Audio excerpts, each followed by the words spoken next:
Michael Kelly's portrayal of CJ, in Snyder's 2004 remake of Dawn of the Dead, was easily the standout performance of the film. This unlikable mall cop went from being a complete dick to being the sort of selfless hero who was willing to sacrifice himself for the sake of others. So it's no surprise as to why CJ is generally regarded as being the fan favorite of the Milwaukee group. That being said, what if CJ never changed as a person? What if he rejected helping everyone in the film? In order to really understand how this would affect the story, I'm gonna have to cover 2 points in the movie. These plot points in question being when CJ allowed Anna, Kenneth, Andre, Michael, and Luda to join his mall gang, and also the moment when CJ tried to reject helping the strangers who drove to the mall in a box truck. Now, in the first scenario, it's very likely that the main Milwaukee group would attempt to stay at the mall by force. After all, they're desperate for shelter and safety. Andre has a pregnant spouse to care for, and Kenneth isn't really the type of person to just walk away from a confrontation either. As such, in order to avoid a violent altercation, CJ would have to disarm the Milwaukee group before then physically escorting them out of the mall. The only reason the group initially surrendered their weapons was precisely because CJ decided to let them stay. But had he elected to exile them, there's a strong chance Andre would fire his weapon on CJ. And no doubt Kenneth would charge Bart, as he's the closest to the cop. And who knows, Anna might choose to use Kenneth's shotgun out of necessity. There's also the possibility that Terry immediately switches sides during this conflict, just as he did later on in the canon timeline of the film. Now, once the dust settles from this skirmish, CJ and Bart might be dead, but so could characters like Kenneth, Anna, and Andre. If CJ is on the losing end of this Wild West-styled showdown, his story ends and the Milwaukee group takes over the mall.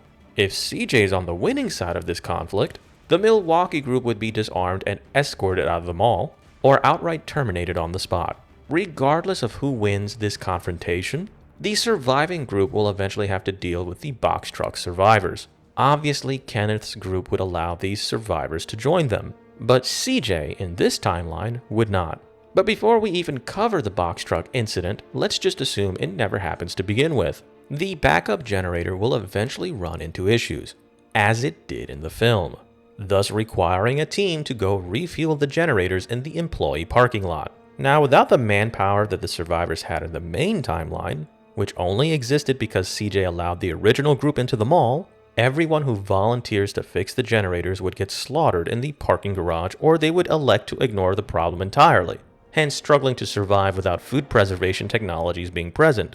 The latter option, being the act of ignoring the generator problem, would also render long-term survival at the mall to be more of a short-term affair. All in all, the end result is rather dire. Be that as it may, let's return to the box truck incident. Let's assume that CJ remains in charge and gets what he wanted, which was to reject the new survivors. If the main Milwaukee group is still alive and imprisoned by CJ, his rejection of these strangers would totally tarnish his reputation. It would make a rebellion much more likely, and that could get violent, to the point where he might even lose his own life. But in the more immediate term, it's possible that rejecting the box truck survivors might actually backfire. They could crash the truck through the loading bay or through the parking garage door, out of desperation, thus causing the undead to overrun the mall. It's possible for these strangers to fight back, potentially causing CJ to lose his life or to lose Bart, the only fucker who really has his back at this point. At best, he could repel the box truck survivors, but then he'd be low on ammunition.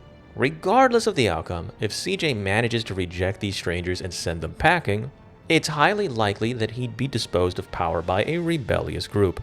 And if that specific group, being our original survivors, is already dead from his previous rejection, it's likely that he'd have to deal with the generator issue and eventually the realization that he'd have to vacate the mall or simply accept a slow death within the structure, due to starvation or dehydration or both. But even if CJ and Bart work up the courage to leave the mall, they simply lack the manpower and resources to go anywhere safe. And if they haven't killed or exiled our main Milwaukee group, they'd likely be thrown into a holding cell and left for dead at the mall. No matter how you slice it, CJ remaining a dick leads to some of the worst possible outcomes for everyone, including himself. But what if everyone agreed with CJ and they all banded together to safely and successfully reject the box truck crew? Then I could see the story playing out as it did in the canon timeline, with the exception of Nicole fucking up the Andy rescue operation.